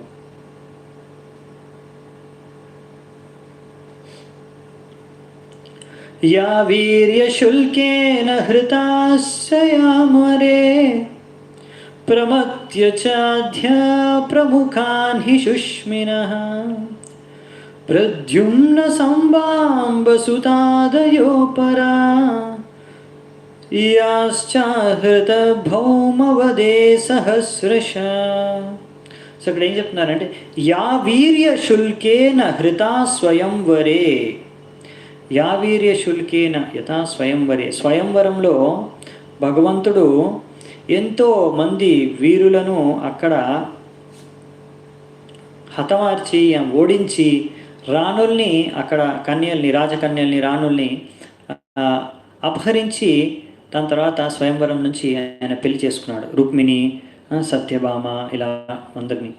సో వీళ్ళందరినీ భగవంతుడు ఎలా పెళ్లి చేసుకున్నాడు కదా, మనకు తెలిసిందే కదా. సో రుక్మిణిని ఎలా భగవంతుడు ఇక శిశుపాలుడి నుంచి ఎలా బతికించి శుష్మినః సో చైద్య ప్రముఖాన్ హి శుషిమ్న. సో ఇలా చైద్యరాజు ఆయన శిశుపాలుడు. సో ఆయన్ని, ఇది మీకు తెలిసిన స్టోరీ అనుకుంటా. సో భీష్మకుడు అంటే విదర్భ యొక్క రాజధాని యొక్క రాజు, ఆయన పుత్రికే రుక్మిణి. సో ఆయన యొక్క తమ్ముడు అన్న పేరు రుక్మ. సో ఆయన ఈ శిశుపాలుడికి ఇచ్చి రుక్మిణిని పెళ్లి చేయాలనుకున్నాడు. సో రుక్మిణికి అది ఇష్టం లేకుండే, అందుకనే అప్పుడు కృష్ణుడికి ఒక ప్రేమ పత్రం రాస్తుందన్నమాట. అందుకని కృష్ణుడు అక్కడికి వచ్చి రుక్మిణికి కోరిక మేరకు ఆమెని అపహరించి తీసుకెళ్ళిపోతాడనమాట. సో ఇలా భగవంతుడు ఎంతోమంది అలాంటి వివిధ రకాలుగా ఒక్కొక్క భగవంతుడికి ఒక్కొక్క రాణితో 8 మంది ప్రధాన రాణులు, ముఖ్య రాణులు కృష్ణుడికి. 8 మందికి ఎలా వివాహం జరిగింది, ఒక్కొక్కరికి ఒక్కొక్క కథ, ఒక్కొక్క స్టోరీ అందనమాట. అవన్నీ 10వ స్కందంలో వస్తాయి. దాని తర్వాత ఇంకా 16,100 మంది రాజకన్యలను భౌమాసురుడు ఆయన యొక్క ఆధీనంలో ఉంచుకునేవాడు అనమాట, ఒక ఆయన భవనంలో. సో వాళ్ళందరినీ బందీ చేసి ఖైదీ చేసి ఉంచాడనమాట. అప్పుడు వాళ్ళందరినీ ముక్తులు చేయడానికి కృష్ణుడు వెళ్ళి భౌమాసురుణ్ణి వధించి వాళ్ళందరినీ వాళ్ళ యొక్క కారాగారం నుంచి వాళ్ళని ముక్తిపరుస్తారనమాట. అప్పుడు వాళ్ళందరూ వేడుకుంటారు కృష్ణుడిని, ఇప్పుడు మేము ఇన్ని రోజులు ఈయన బందీఖానాలో ఉన్నాం కనుక మమ్మల్ని ఇప్పుడు ఎవరు స్వీకరించరు, సమాజంలో మమ్మల్ని ఎవరు పెళ్లి చేసుకోరు.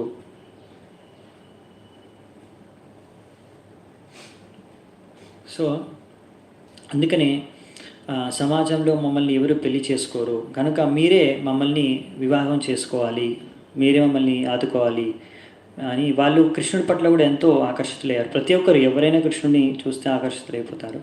సో కృష్ణుడు వాళ్ళందరికీ అందుకనే వివాహం చేసుకొని అంటే వాళ్ళని రాణులుగా స్వీకరించాడు, వాళ్ళందరికీ ఆ భాగ్యాన్ని ప్రసాదించాడు అన్నమాట. సో అలా కృష్ణుడు అలా 16,108 మంది రాణుల్ని ఆయన స్వీకరించాడనమాట. అందుకే ఇప్పుడు ఇంకా వాళ్ళ ద్వారా ఎంతోమంది ఇంకా పుత్రులు సంతానాన్ని కూడా ఉత్పన్నం చేశారనమాట. ప్రద్యుమ్న, సాంబ వీళ్ళందరూ వాళ్ళ యొక్క సంతానం అన్నమాట, వాళ్ళ ద్వారా వచ్చిన సంతానం. ఏతాః పరం స్త్రీత్వం అపాస్తపేశలం నిరస్తశౌచం బత సాధు కుర్వతే యాసాం గృహాత్ పుష్కరలోచనః పతిర్ న జాత్వపైత్యా హృతిభిర్హృది స్పృశాన్. సో ఇలా వీళ్ళందరూ స్త్రీలందరూ కూడా వీళ్ళందరి స్త్రీల యొక్క జీవనాలు ధన్యమైపోయాయన్నమాట. వాళ్ళకి ఎంతో పెద్ద అర్హత లేకున్నా కానీ ఒక విధంగా చూసుకుంటే, కానీ భగవంతుడు యొక్క కృప వల్ల భగవంతుడే వాళ్ళకి భర్తగా ప్రాప్తించాడు. పతి యాశాం గృహ పుష్కరలోచన పతి. సో ఇలాంటి పద్మనయనుడైన భగవంతుడు వాళ్ళకి పతిగా లభించడమే కాకుండా నజాత్వపైత్యా హృతిభిర్హృది స్పృశన్. సో వాళ్ళందరినీ ఎంతో భగవంతుడు బాగా చూసుకున్నాడు అనమాట. వాళ్ళందరినీ ఎంతో ప్రేమపూర్వకంగా వాళ్ళతో వ్యవహరించేది భగవంతుడు.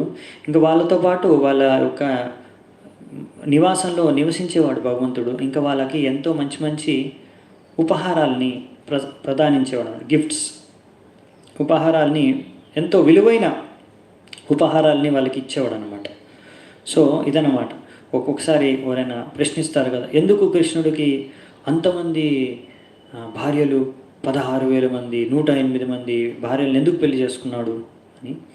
సో అదనమాట, వాళ్ళందరూ కోరుకున్నారు కనుక కృష్ణుడు వాళ్ళని పెళ్లి చేసుకున్నాడు. అంతేకాకుండా వాళ్ళని వివాహం చేసుకోవడం కాకుండా కృష్ణుడు అంతమంది రాణులు ఎంతమంది అయితే ఉన్నారో 16,108 రాణులకి ఆయన 16,108 వేరువేరు భవనాలు, రాజమహల్లు నిర్మించాడు ద్వారకాలో. ఒక్కొక్క రాణికి ఒక్కొక్క రాజమహల్ ఉండేది నివాసించడానికి. ఆ రాజమహల్లో భగవంతుడు కృష్ణుడు మరి అందరితో ఎలా ఉండేవాడు, అందరి దగ్గర. సో కృష్ణుడు కూడా ఒక్క కృష్ణుడు 16,108 కృష్ణులుగా ఆయన అవతరించాడు అనుకోండి. ఎక్స్పాండ్ అయ్యి ఆయన ప్రతి ఒక్కరింట్లో అంటే ఒక్క కృష్ణుడు 16,108 కృష్ణులుగా మారి ప్రతి ఒక్క నివాసంలో కృష్ణుడు ఉండేవారు అనమాట. సో ఆయన ప్రతి ఒక్క రాణితో, ప్రతి ఒక్క కుటుంబవాసులతో, ప్రతి ఒక్క మహల్లో ఆయన నివసించాడనమాట. అంటే వాళ్ళందరినీ బాగా చూసుకున్నాడు అనమాట. అది ఓన్లీ కృష్ణుడికే సంభవం. అలా అంతమంది రాణుల్ని సంతృప్తిపరచంగా ఎంతో ఆనందంగా ఉంచడం. చాలామంది అంటారనమాట, సో ఇంతమందిని ఎందుకు, అది మరి కృష్ణుడు అలా అంతమంది రాణులకు అన్ని మహళ్ళు, అలా అన్ని ఆయోజనాలు అంటే ఆ విధంగా చూసుకున్నాడు. మరి ఎవరైనా సాధారణ మనిషి అలా చూసుకోగలరా? అది సంభవం కాదనమాట. సో ఎవరైనా అలా అడిగితే వాళ్ళకి ఎందుకు అసూయ అయితే వాళ్ళు కూడా అలా అంతమందిని పెళ్లి చేసుకోవచ్చు. సో ప్రభుపాదులు ఒక లెక్చర్లో కూడా చెప్తుంటారు, అక్కడ ఇంకో దగ్గర కూడా రాశారు. సో అది సంభవం కాదు సాధారణ మనిషికి. అందుకే అసూయ అనమాట, భగవంతుడి పట్ల ఈర్ష్య. అందుకే మనం అందరం ఇక్కడ భౌతిక ప్రపంచంలో వచ్చామన్నమాట. భగవంతుడు అలా ఎంతో విలువైన వస్తువులు కూడా తన రాణులకి ఉపహారంగా ఇచ్చేవాడు అనమాట. వాళ్ళ రాణులకి ఏది వాళ్ళకి హృదయానికి నచ్చుతుందో. ఒక ఉదాహరణ ఇక్కడ రాశారు. పారిజాత వృక్షాన్ని సత్యభామకు కావాలంటే భగవంతుడు ఆ స్వర్గం నుంచి తీసుకొచ్చి ఆమె యొక్క రాజమహల్లో స్థాపించాడనమాట.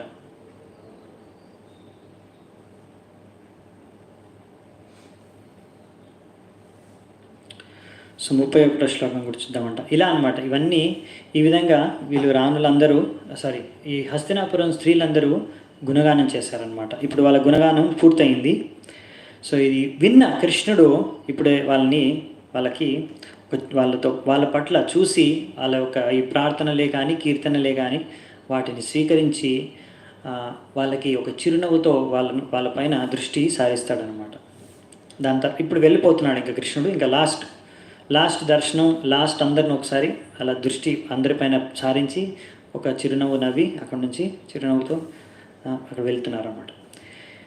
ఏవం విదా గదంతీనాం సగిరా పురయోషితాం నిరీక్షణేనాభినందన్ సస్మితేనాయయౌ హరి. సో ఇలా అన్నమాట. స్మితేన అంటే నవ్వడం, సస్మితేన అంటే ఎంతో చిరునవ్వుతో ముఖంతో ఆయన అందరిని చూసి అక్కడి నుంచి ఇంకా బయలుదేరానికి మొదలుపెట్టాడు. అంటే బయలుదేరడానికి స్టార్ట్ అయిపోయాను. ఇప్పుడు ఆయనతో పాటు ఇప్పుడు యుధిష్ఠిర్ మహారాజు ఈ కృష్ణుడితో పాటు ఎంతో 4 రకాల సైన్యాన్ని కృష్ణుడికి సంరక్షణగా ఆయనతో పాటు పంపిస్తాడనమాట. అజాతశత్రు ప్రటనాం గోపితాయ మధుద్విషః పరిభ్య శంకిత స్నేహాత్ ప్రాయుంక్త చతురంగిన 4 డివిజన్స్, 4 అంగాల సైన్యాల్ని, ఒకరు ఎలిఫెంట్ మీద, ఏనుగుల మీద, ఇంకొకరు గుర్రాల మీద సైన్యం కొంతమంది, ఇంకా కొంతమంది సైన్యులు రథాల మీద, ఇంకో కొంతమంది పాలిండక మీద, వీళ్ళ 4 రకాల సైన్యాలు కృష్ణునితో పాటు ఆయన పంపిస్తున్నాడు ఆయన యొక్క రక్షణ కోసం. సో ఇది ఆయన స్నేహపూర్వకంగా, ఆయన యొక్క స్నేహం కదా, భగవంతుడి పట్ల ఉన్న ఆప్యాయత వ్యక్తం చేస్తున్నాడు అనమాట. భగవంతుడికి ఏమాత్రం అవసరం లేదు, ఆయన ఒక్కడే ఎంతమందినైనా మార్చాడు కూడా. కానీ ఇది యుధిష్ఠిరుడు ప్రేమపూర్వకంగా భగవంతుడికి పాటు పంపిస్తున్నాడు ఆయన కనుక భగవంతుడు ఆయన ప్రేమని స్వీకరించి సరే అని వాళ్ళందరితో పాటు కలిసి ఆయన ద్వారక వైపు ప్రయాణిస్తున్నాడు అనమాట. అత దూరాగతాన్ శౌరిః కౌరవాన్ విరహాతురాన్ సన్నివర్త్య దృఢం స్నిగ్ధాన్ ప్రాయాత్ స్వనగరీం ప్రియైః. సో ఇక్కడ ఏం చెప్పారంటే, సో పాండవులు ఎంతో ఆ కృష్ణుడి పట్ల ప్రేమతో ఆయనతో పాటే వెళ్తున్నారంట. అంటే వాళ్ళు ఇంకా హస్తినాపురం నుంచి కృష్ణుడితో పాటు ద్వారకాకి ఆయనతో పాటే వెళ్తున్నారనమాట. ఇంకా కృష్ణుడు అన్నాడంట, సరే ఇంకా చాలు, మీరు ఇప్పుడు తిరిగి వెళ్ళండి, ఇంకా నేను వెళ్ళిపోతాను. సో వాళ్ళు అలా కృష్ణుడిని ఎంతో దూరం వరకు, ఆ హస్తినాపురం యొక్క ఊరి చివరి వరకు కృష్ణుడిని వెంట వెళ్ళారనమాట. ఇంకా కృష్ణుడు మీరు వెళ్ళిపోండి, ఇంకా తిరిగి వెళ్ళిపోండి ద్వారకకి అంటే సరే అని. ఇంకప్పుడు కృష్ణుడు వాళ్ళని వేడుకోవాల్సి వచ్చింది, మీరు వెళ్ళండి, ఇంకా నేను వెళ్ళిపోతాను ద్వారకకి అని, మీరేం కంగారు పడకండి అని పాండవుల్ని తిరిగి పంపించేశాడంట. ఇంకా పాండవులు కూడా మళ్ళీ ఎప్పుడు కృష్ణుడిని దర్శనం మేము చేసుకుంటామో లేదో అనే ఎంతో వ్యాకులతతో కృష్ణుడిని చూసుకుంటూ దర్శనం చేసుకుంటూ ఎంతో నిరాశతో వెనక్కి తిరిగి ఇంకా హస్తినాపురం రాజమహల్ వైపు వచ్చేసారంట. ఇంకా కృష్ణుడు ముందుకు వెళ్తున్నాడు. ఇప్పుడు కృష్ణుడు ద్వారకకి చేరుకునే ముందు, ఇప్పుడు హస్తినాపురం అనేది న్యూఢిల్లీ, ఇప్పుడు ఉన్న ఢిల్లీ రాజధాని, ఢిల్లీ దగ్గర నుంచి ఈ ద్వారకా గుజరాత్లో ఉంది. అక్కడ వరకు వెళ్ళడానికి ఆయన ఎన్నో రాష్ట్రాలు ఎన్నో ప్రదేశాలు నుంచి ఆయన వెళ్తాడు. ఏ రాష్ట్రాలు ప్రదేశాల నుంచి వెళ్ళాడనే విషయం కూడా ఇక్కడ రాశారు. కురు జంగల పాంచాలాన్ శూరసేనాన్ సయామునాన్ బ్రహ్మావర్తం కురుక్షేత్రం మత్స్యాన్ సారస్వతానత మరుదన్వన్ అతిక్రమ్య శౌవీరాభిరయోపరాన్ ఆనర్తాన్ భార్గవోపాగజ్ శ్రాంతవాహో మనాగ్విభు.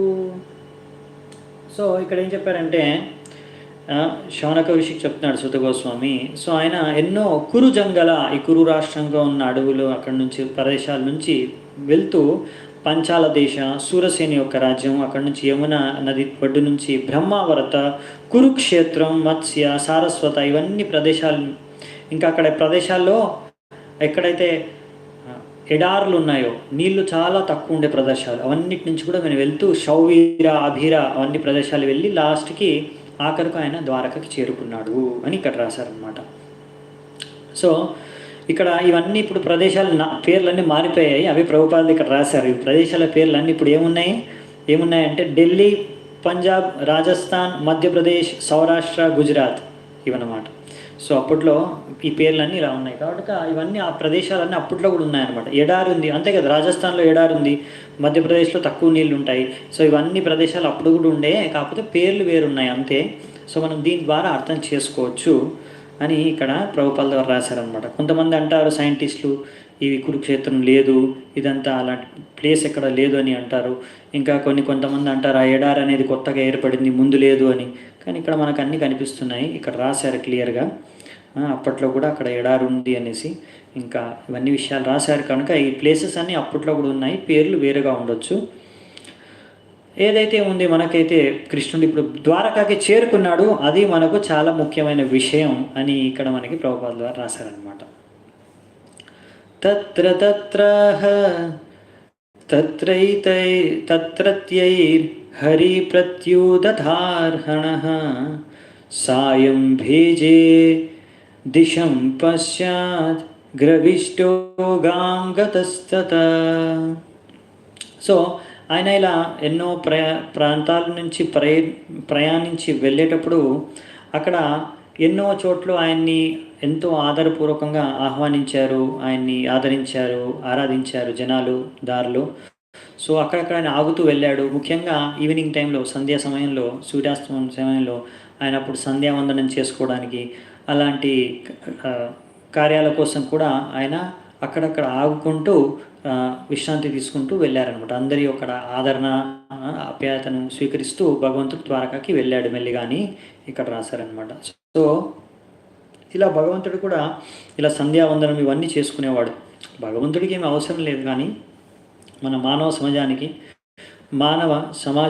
మానవులకి, సాధారణ మనుషుడికి అక్కడ ఒక మంచి ఉదాహరణ వ్యక్తం చేయడానికి భగవంతుడు ఇలా అన్ని కార్యాలు చేస్తాడు. కానీ కొన్ని భగవంతుడు చేసే కార్యాలు సాధారణ మనిషి అనుకరించలేడు. ఎలా అంటే గోవర్ధన గిరి పర్వతాన్ని ఎత్తాడు, రాసలీల చేశాడు, ఇవన్నీ మనం భగవంతుడు చేశాడని మనం చేయకూడదు. కొంతమంది గోవర్ధన పర్వతాన్ని ఎత్తలేరు కానీ రాసలీల చేస్తూ ఉంటారు అన్నమాట. ఇలాంటి తప్పుడు కార్యాలు చేస్తుంటారు భగవంతుడి పేరుతో. అలా చేయకూడదు, అది తప్పు. అందుకనే మనం భగవంతుడిని భగవంతుడి యొక్క లీలను అర్థం చేసుకోవడం, ఎలా మనం మన జీవితంలో భగవంతుడి యొక్క లీలల ద్వారా ఏం పాటించాలి, ఎలా మనం భగవంతుడిని అనుసరించాలి, అనుకరించకూడదు అనే విషయాన్ని మనం తెలుసుకోవాలంటే దానికి మనకు గురువు అనేది అవసరం అంట. ఆయన ఒక గురువు ఒక మార్గదర్శనంలో ఇవన్నీ మనం తెలుసుకోవచ్చు, నేర్చుకోవచ్చు. సరైన గురువు మార్గదర్శనం లేకపోతే అప్పుడు ఇలాగే బయట కొంతమంది రాసలీల అనేసి భగవంతుడి పేరు మీద అన్ని తప్పుడు కార్యక్రమాలు చేస్తుంటారనమాట. సో అలాంటివి చేయకూడదు అనేసి ఇక్కడ ప్రభుపాద ద్వారా రాశారనమాట. సో ఒకరు మాతాజీ రాశారు కురుక్షేత్ర, అవునండి ఇప్పుడు కూడా కురుక్షేత్ర అక్కడ అలాగే ఉంది. కురుక్షేత్ర అప్పుడున్న కురుక్షేత్ర రణభూమి అదే పేరుతో ఇప్పుడు కూడా ఉంది. అక్కడ చెట్టు కూడా ఉంది, ఎక్కడైతే దాని కింద భగవద్గీత కృష్ణుడు అర్జునుడికి చెప్పాడు ఆ కురుక్షేత్రలో ఇంకా ఉందారా మైదానం అక్కడ. సో ఇవన్నీ నిజమైన ప్రదేశాలు అనమాట. ఒకసారి మధ్వాచార్య ఆయన వాళ్ళ శిష్యులతోని భారతదేశం అంతా ప్రయాణిస్తూ ప్రచారం చేస్తూ వెళ్ళినప్పుడు కురుక్షేత్రానికి వెళ్ళినప్పుడు, ఎందుకంటే మధ్వాచార్య కదా భీముడు, సో అప్పుడు ఆయనకు తెలుసు ఎక్కడ ఆయన గద ఉందో. అప్పుడు వాళ్ళకి తీసి చూపించాడనమాట. కురుక్షేత్ర రణభూమిలో అక్కడ తవ్వి ఇక్కడే నేను గద ఉంది చూడండి అని తీసి చూపించి మళ్ళీ లోపల పెట్టేశాడంట. సో ఇలా మన ఉన్న అన్ని మనం చదువుకునే అన్ని పురాణాల్లో ఉండే విషయాలన్నీ సత్య ఘటనల ఆధారపడే రాశారనమాట. ఇవన్నీ హిస్టరీ అనేదంతా ఇది హిస్టరీ అన్నమాట. ఒకప్పుడు జరిగిన అన్ని కథలే ఇవి, నిజమైన సంఘటనలు. సో ఇక్కడే మనము ఈరోజు చర్చని ముగిద్దామంట. చాలా చాలా ధన్యవాదాలు. సో మీ అందరికీ. సో మనం రేపు కొత్త అధ్యాయాన్ని ఆరంభిద్దాము. అది ఇంకా ఇంకా ఎంతో మధురంగా ఉంటుంది. చెప్పాలంటే ఈ మొత్తం ప్రథమ స్కందంలో ఎంతో మధురమైన అధ్యాయం అయితే అందులో ఈ రేపటి అధ్యాయం అది 11వ అధ్యాయం. కృష్ణుడు ఎలా ద్వారకలోకి ప్రవేశించాడు, ద్వారకా వాసులు ఆయన్ని ఎలా ఆహ్వానించారు, ఎలా ఎంతో ఎదురు చూస్తున్నారు, ఎంతో ఆతురతో ఎలా ఆయన్ని ఆరాధించారు, ఆయన కృష్ణుడు ఎలా వాళ్ళందరినీ పరామర్శించాడు, ఇవన్నీ విషయాలు మనం రేపు ఎల్లుండి చర్చించుకుందామంట. అప్పటి వరకు సెలవు. ధన్యవాదాలు. హరే కృష్ణ. శీల ప్రభుపాద్ की जय. ग्रंथराज श्रीमद् भागवतम की जय. समवेत गौर भक्त वृंद की जय. निताय गौर सीतानाथ प्रेमानंदे. हरि हरि बोल.